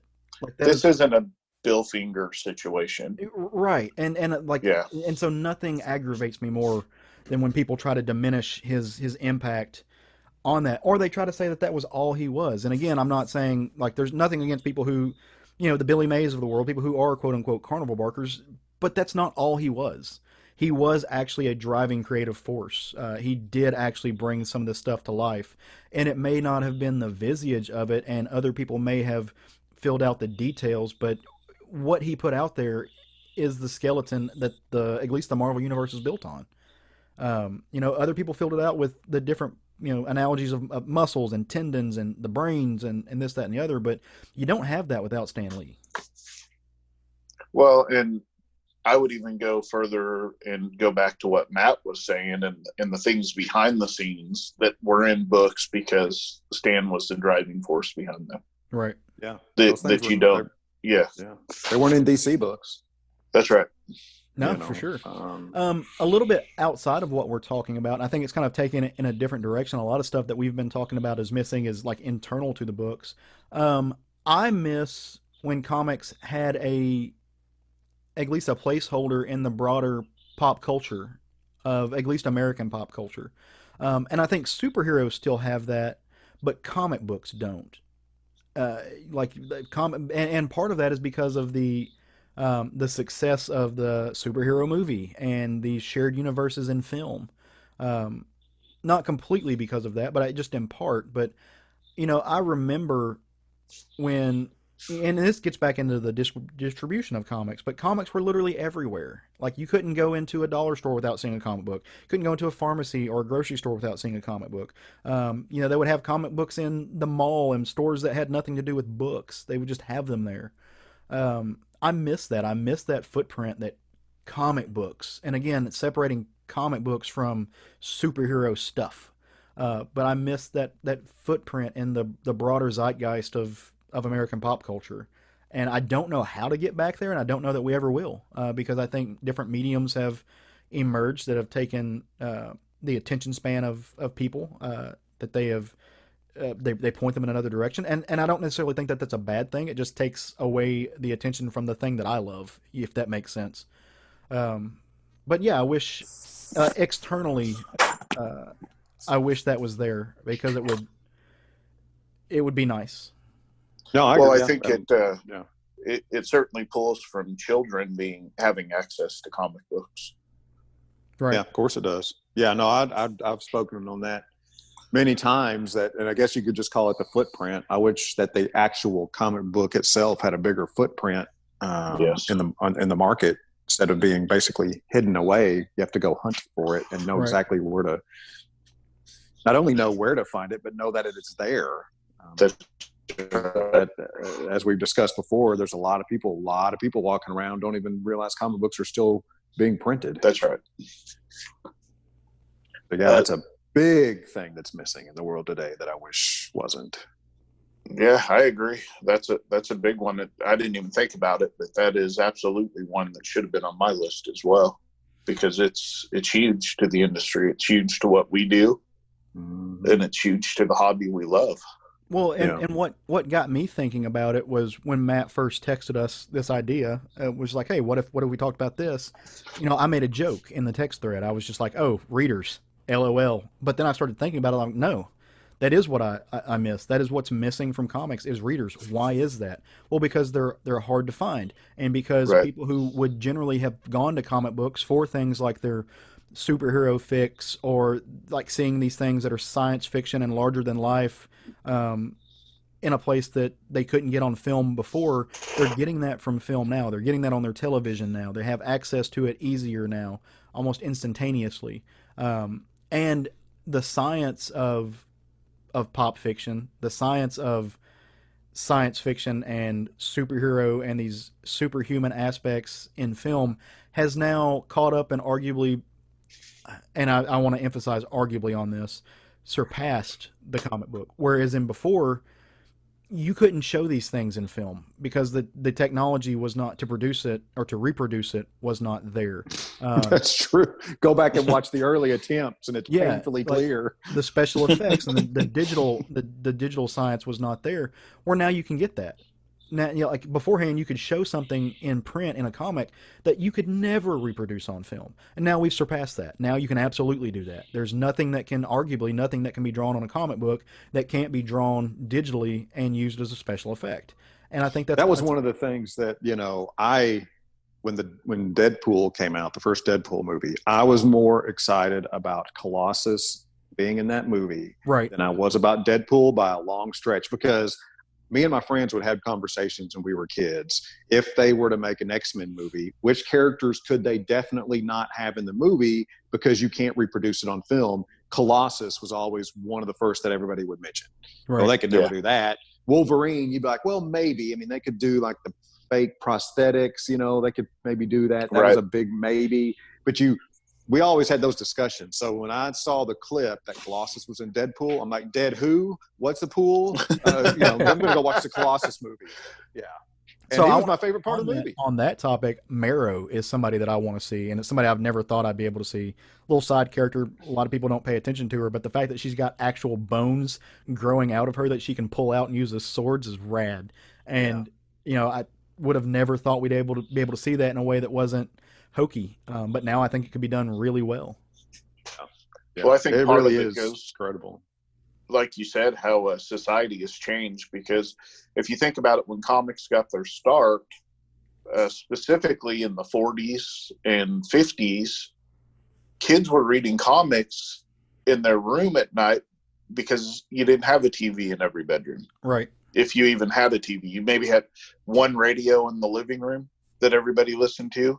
And then at night it became the dad sitting there listening to the news. So the kids went into their room to read comic books. Well, now everybody's got a TV in their room and they're watching Netflix instead of reading. They got a TV in their pocket. Yeah, for sure. Well, and that's another thing. Not only do they have Netflix and a TV in their pocket, but I think in a lot of ways video games have kind of taken the place of narratives as far as kids are concerned. You're not wrong. They tell stories. Yeah, video games are a storytelling device now. They hire paid actors to be in them, and they're more interactive. Right. And again, like I'm not even saying, like I'm not being the grumpy old man saying back in my day and this is better. No, but they have value. They absolutely have value, and I get why people go to them. It's just interesting because I wish that they could coexist, and I don't know that they can, or at least I don't know that they do. I think the emergence of video games, of TVs in your pockets, of Netflix, of all this stuff, I think that largely puts not even just comics, that pushes books out of the way, as far as its prominence in the day-to-day life of people. Yeah, well, it's like anything else. The more competition you have, the more it's gonna. You only have so much attention that you can devote to these things.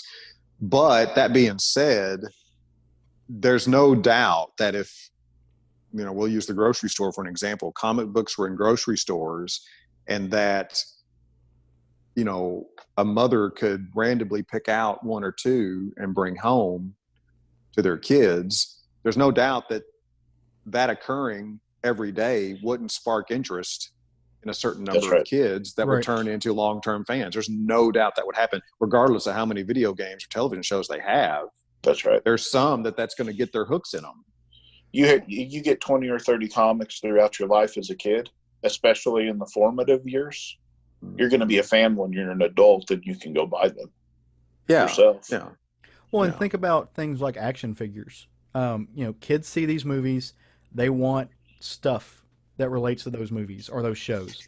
Action figures haven't slumped in sales, because they're still available. Like you go to the dollar store, you can get an action figure. It might be a knockoff, it might be just something silly, but you can get an action figure because they're accessible and available. You can go to Walmart and you can get, they're expensive as shit. They're $20 a pop, but you can get action figures that look like, sound like, and relate to what kids are seeing on TV. If you go back to the 90s with the X-Men, the animated series, how many people got into comics because they watched X-Men, the animated series, and then went to the grocery store and saw Wolverine and Jean Grey and Cyclops and Jubilee and Professor X from that cartoon that they watched on the shelf right there, and they reach up and grab it. And that's, again, like I said, it's and that falls accessibility. Well, it falls right into what you're saying, because even to watch those shows now, you want to watch a superhero cartoon, you've got to actively search that out. Yeah, it's not just because of the way streaming and television is nowadays. No Saturday morning cartoon days. That's right. You've got to go find the cartoons you want to watch. Well, and it's also, one of the comic books were, any given kid, one of the few things that kid actually could spend his quote own money on buying. He didn't, it was $1, $2, at the most, once we got towards the end of the grocery store. 75 cents in my day. Yeah. Oh yeah, mine too. But so if you had a buck, which kids getting measly allowances, they could actually buy something and own it themselves. That's a lot different than waiting for their birthday to roll around and get a toy that was $20 because they obviously don't have that kind of money. So that also played a huge difference to me as a kid when I could buy my own with my allowance. Right. This is something I worked for. Here's one of the very few things I could hold in my hand I worked for and now own. And it compelled me to take very good care of it. And you would read it 10 times before you got the next book. Yeah. But see, I think that thing still exists in a way, but it's just, again, it's directed to a different like I have a friend who their kid spends their allowance money on like Fortnite costumes or like in-game things. They'll take they've gotten a video game that you can buy little extra stuff for, and they'll spend their money on that as opposed to a comic book. No, I'm not saying that doesn't exist. I'm saying it happens. It was such but the barrier to entry was so low. We're talking about $1. Yeah, we're talking about $1. Not Jesus Christ, what this kid's spending on Fortnite costumes. I mean, there's no telling that kid's getting an allowance. Inflation be damned. I never got allowances like that, So something that I miss that goes right along with this is kids comics like Harvey, for instance, with Richie Rich and Casper and Hot Stuff and Wendy, and it falls right into what we're talking about. They don't even make those comics anymore. They make kids comics, but they don't make that line of comics anymore. And you can't tell me the kids wouldn't enjoy Casper and Hot Stuff and Wendy and those kinds of comics if you could get them into their hands. Maybe. I think there's some level of air quotes again, but this is dad's cartoons. It depends on the age of the kids that you get them to. Those aren't, these aren't for teenage kids. Right. Well, but my thinking behind this is you look at the Ducks. Like they're still making Ducks comics. And IDW comes out with them, and it's got Huey, Dewey, and Louie, and they've kind of been redesigned to relate to kids now, the cartoon style that kids like and everything, but they just don't sell very well. And because they're not in a place kids can get to them. Well, I think that's a big part of it too. But I don't know that kids are. I think Caleb's hitting on something. I think Caleb's hitting on something there. Yeah, when you're a kid, you don't want to watch your dad's cartoons. You want to watch. You want something new. I guess it's different for me because of the time I grew up in. You watched the same cartoons that your parents had watched. Yeah. Bugs Bunny had been on forever. Yeah. Looney Tunes, Mickey Mouse. Well, and we watched those too, and we liked them, but we were always, I mean, we're talking about which reflects a child's attention span. What's the newest, shiniest thing? Right. That's what's going to get a kid's attention. Yeah, so Yeah, that's, I mean, of course, that's why new cartoons were coming out on a regular basis. So, I'm not sure. I mean, if you want to really talk about, you're much more likely to, creating something new, like the kid, because the kid's gonna be like, this is mine, Dad. Well, something within that vein, I guess, is right. what I'm after, Well, and you've got like the Captain Underpants book that does amazingly well. Like that's the right. best-selling comic in the world, other than I think One Piece. But so you've got stuff like that. But again, like that, Captain Underpants is accessible to kids. That's right. But it is something new, and kind of like what Matt's saying. I think about what was popular when I was a kid and what was out there. I mean, and I'm talking like as a kid, Garfield and Friends was still playing, and I got up and watched it, but I wasn't looking forward to it in the way that I was looking forward to the Teenage Mutant Ninja Turtles or to Power Rangers or stuff like that, because it was new and it looked new and it looked fresh and energetic. See, I agree on some level, but I also, and again, maybe it's because a product of my time, but my parents grew up on the Peanuts. I looked forward to every fucking Peanut special that came out. Yeah. And every Peanuts movie that came out. So, and so did I, but I definitely felt different about things that I felt were mine. And the X-Men's a perfect example. When the X-Men came out, that was mine. Is the way I saw it as a kid. Mickey Mouse and Minnie Mouse and all that stuff. That stuff had been around. It was well established, and I loved it. But when the X-Men came out, or when I was trying to explain to my mother who Darkwing Duck was, I'm like, yeah, you don't get it. This is mine. I mean, I do understand what you guys were saying. I just don't know that I wholly buy into it. Yeah. Well, and that's fair. Stick in the mud. That's what you are. Well, but like think about the success of the image revolution. I think that's a good analogy of it.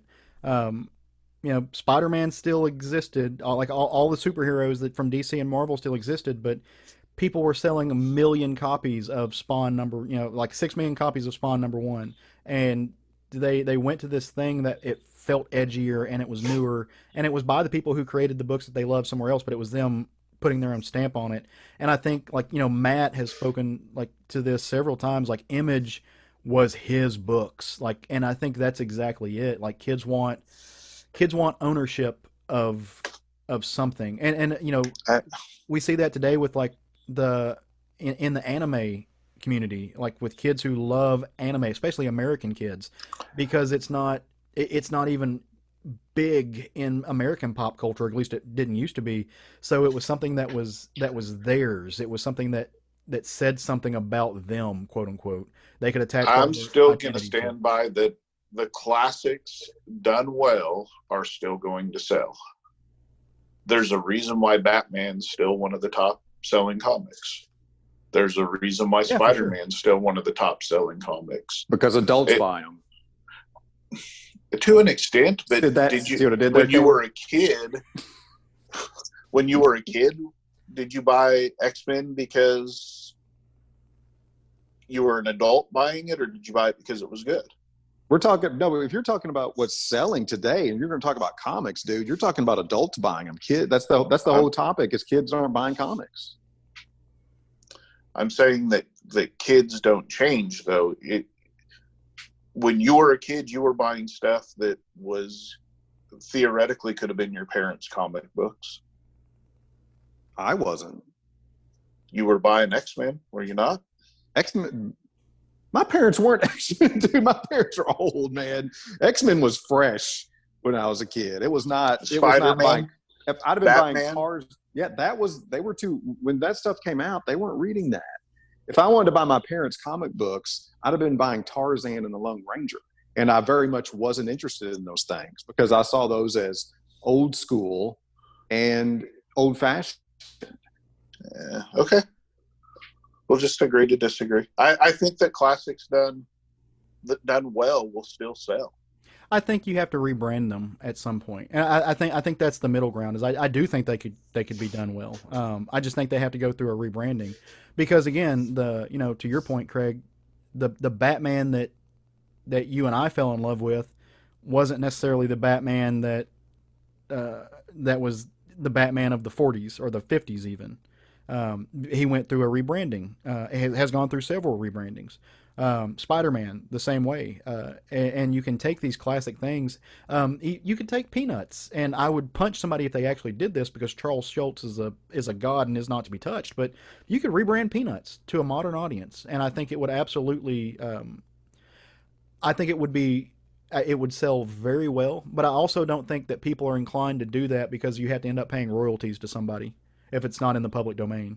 So I think Those that's people also, would be, whoever tried to rebrand Peanuts would be crucified in the streets. oh, and I would Yeah. lead that charge. And But I mean, that wouldn't happen. You look at the way Michael Bay would try to recreate Peanuts. Yeah, you're not wrong. so I don't I think know. I of, guess it's just a difference. And again, it may go back to but Spider-Man, when I was reading Spider-Man as a kid, was not that much different than Spider-Man from 1963. well, that's true, but they had also just invented the printing press. I was about to say, that's because it's only been 6 months since 1963. No, it was close to 20 years, guys. I know. I'm just giving you shit, old man. I know. And again, it may just be that there was less options when I was a kid. That very well may be part of it, guys. Well, and I wonder how much the technology of making those things had changed. I mean, really changed in that time. Yeah. Because, like I said, you look at it, the technology from creating cartoons has changed in my lifetime. Like they're not being made the same way.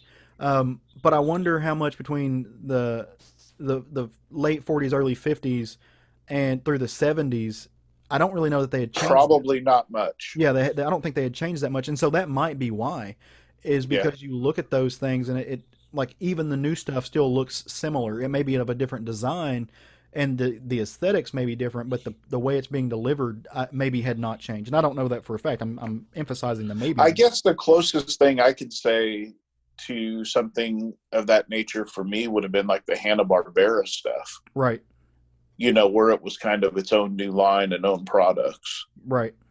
That was more in my time frame. And then as I got older, you had Transformers and Thundercats and things like that. But certainly as a kid, I guess the Hanna-Barbera stuff. But even some of that started well before. I mean, Flintstones was a primetime show before I could remember. Mm-hmm. So. A kind of recent example of this, think of the She-Ra cartoon that came out. If you watch She-Ra and He-Man when they were the original cartoons, no kid today is going to watch, like they're like, we almost think of them as archival now, and kids today aren't interested in it until they're adults. Maybe they want to look back. Like I think of stuff like me. I realize I'm cut from a different cloth, but like I love going back and looking at old comics and old cartoons, because of the archivalness of them, because of the historicness of them. But I don't think your average kid puts that much thought into it and wants that. But you revamp She-Ra, and how many seasons did they get out of that? I mean, I know it just ended, but for 3 years they got 6 seasons, I think. And kids. Well, I think we're also talking about different age groups too. For sure. Because if I go and I hand a 6-year-old kid a Wendy comic book, that 6-year-old kid's not going to know that was their dad's comic book. I mean, I'm not saying about the same one. I'm saying an updated today's version of that comic that still is the same characters drawn the same way. Yeah, you hand them that comic, they're not going to know the difference. Not until they're older. Yeah. I don't know. Maybe. I might be completely wrong. That's an interesting perspective. Yeah. But I'd be curious Anyways. about that. I'd love to see that, especially with stuff like Calvin and Hobbes or Peanuts and stuff like that. I would love to see kids take in more of that. Maybe we just have to lie to them. Maybe we should lie to our children and tell them it's brand new. So we lie to our children all the time. So this wouldn't be anything new. Well, guys, we got anything else? Oh man, this is one of those topics I could go on and on about. Yeah, got to stop somewhere. We may have to do a part 2 to this later. Real quick, I'll say some things that I missed that aren't in books anymore, or in the industry by and large, or posters. Comic book makers, they're not making posters anymore. I mean, when I was a kid, every issue had advertisements for the latest poster, and people would do art. Artists would do specific pieces of art just so it can be made into a poster. And I looked, and I wanted so many of these posters when I was a kid. Of course, I didn't have enough money to buy the posters. I had enough money to buy the comic books, but nothing inside them. Or I'd have been buying all of these posters. It used to kill me as a kid to see all these advertisements for posters that I couldn't afford, let alone T-shirts. Every issue had T-shirts advertised in there that you could order. Yeah. And that's something that, they're making those, but they're not making them with the new unique designs on them like they used to. Not to mention, of course, now you can get them at Walmart, which is astounding to me. The fact that you can get, when I was a kid, you had to go to the comic book shop if you had one close by, and they may have comic book T-shirts, on a small little rack. I mean, they were very hard to find. It was kind of like when I went to buy my heavy metal T-shirts, I had to go to Peach's record store because they had all the T-shirts. You couldn't find them anywhere else. And when you did get one, they were a unique item. I was walking around school. I had like 4 or 5 comic book shirts, and they were my favorite things to wear because nobody else had them. Nobody else was wearing a Wolverine shirt. Yeah, or you find the knockoffs at a flea market or something, and then they, shrink and curl up on you and all of that sort of stuff. Yeah. Yeah. So, that stuff I really miss is, A, having access to it, and B, it being unique. Matt misses being able to order his 3D X-ray glasses. I would be ordering. I'd be ordering all those X-ray glasses. I'd be ordering the hand buzzers. I'd be giving you exploding gum every Wednesday, Craig. No, this time it's good. This is real fruit gum, Craig. The Wolverine pins. Yeah, all the little enamel knickknacks, all the weird stuff you could buy, all the really weird stuff you could buy. Green Army Man. Yeah. All those things. So it's funny, and this kind of goes back into our last episode, but a lot of people are doing stuff just like that as like Kickstarter rewards. Yeah. So if you want that really niche stuff for creator-owned things, Kickstarter is actually a really good avenue to get some of them and do them as rewards, like pins and posters that nobody else will have, and T-shirts maybe. Absolutely. I love that aspect of Kickstarter. I mean, I rarely get them because I'm usually like at the $10 on books that I do, just because I'm a law student and husband. But well, I mean, it's like, a perfect example. This is something I've mentioned a few times. Is when the new Conan, when Marvel brought back Conan. And we were eating it up and it was selling great. Why did they not immediately start creating some Conan posters, some, 1 or 2 at least Conan T-shirts, get those artists to create a unique image just to make a T-shirt? Why didn't they do that? For the same reason they come out with superhero movies and there's not a comic that relates to it at the time on the shelf. Because they're idiots. Exactly. And again, I'm 100% convinced that was driven by Stan Lee. He was driving that. On some level, that's just I agree. On some level, it's what? It's just common sense to do those things, and common sense is what's lacking. Common sense ain't so common. As they say. Well, yeah, why are you not going to sell products that relate to the comics you're selling? It's really... Yeah, merch. Really ridiculous. So many times in so many industries, people make more money off merch than they do the actual product. There are bands, lots of them, that have made a hell of a lot more money on their merch than they ever made selling their records. Yeah. Well, I mean, especially when you talk about punk bands that, gave their records away forever.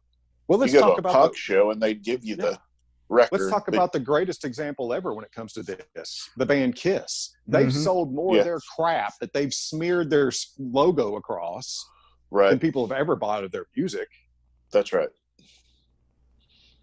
So it's just crazy to me that they're not really embracing merch like they were. They're recycling old merch. I'm gonna piss off a certain segment of our listenership, but I think that's because largely the image and the imagery of Kiss was way better than the sound of Kiss. Of course it was. Of course it was. I mean, yeah. Oh boy, is that ever a topic? That is a topic for another day, though. We gotta wrap this thing up. Yeah. Unfortunately, or the Libsyn space is gonna run out on us. So surely not. It's only the first week. Oh, that's true. The month changed over. We're good. As always, we hope you have enjoyed your time here and listening to us. This was actually some really fun conversation, and I'm glad Matt's brain brought this into the universe for us to chat about for a little bit. As we have mentioned several times, take some of those books that we spoke about and go to your LCS or however you get your comics. And if they're not on your pull list, put them on your pull list. We think you'll really enjoy them. As always, new comic books are starting to come out now. We'd missed them there for a little bit because of the COVIDs and the bastard disease that is. But the industry is kicking back up, and new books are hitting the shelves slowly every week. Yeah, slowly, but honestly, my wallet is kind of thankful that it's slow right now. So I would love to know what new books you guys have that you're going to pick up this next week. Greg? Go first. I kind of forgot to do this. Oh, okay. Here, I'll start us off. Deceased Dead Planet is coming out this next week.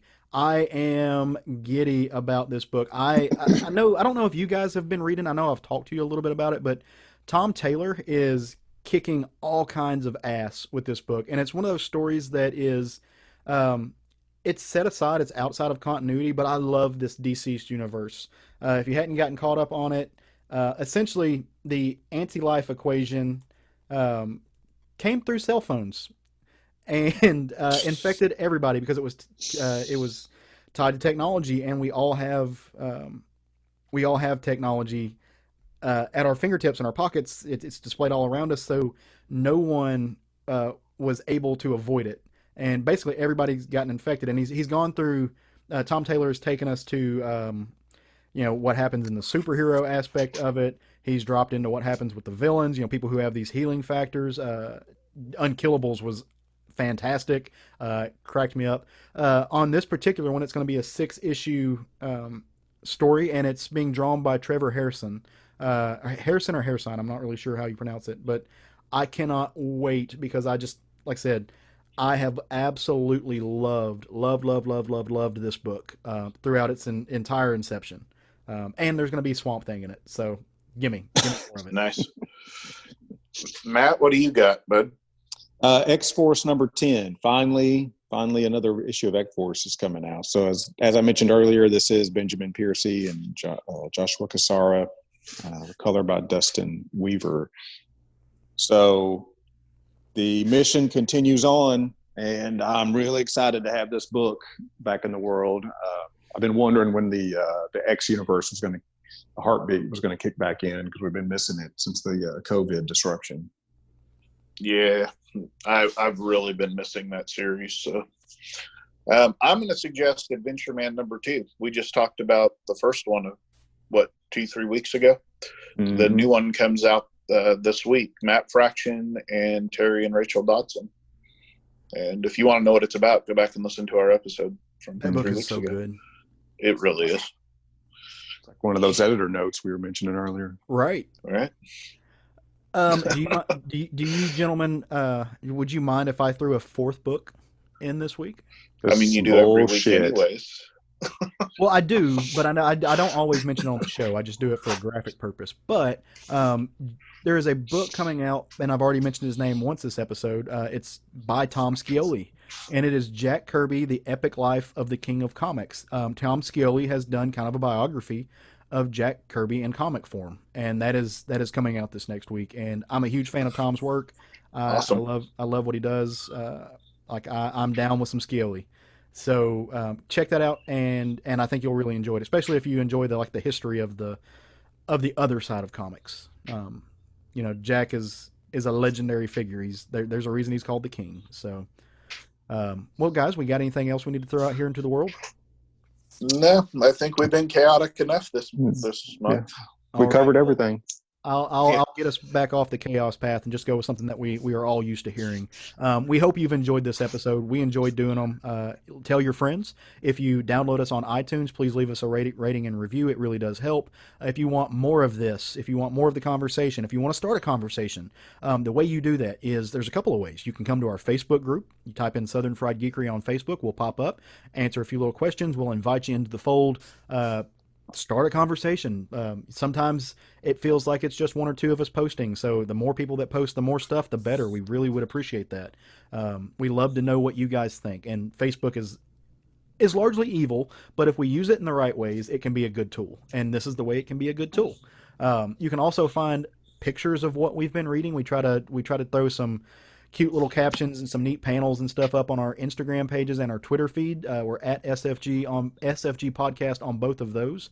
And if you have any questions or comments, you want to throw something out to us, maybe you don't want to put it in our social media feeds, or maybe you have a project that you're working on and you want to know if we can mention it on the show, you can fire off an email at southernfriedgeekery@gmail.com.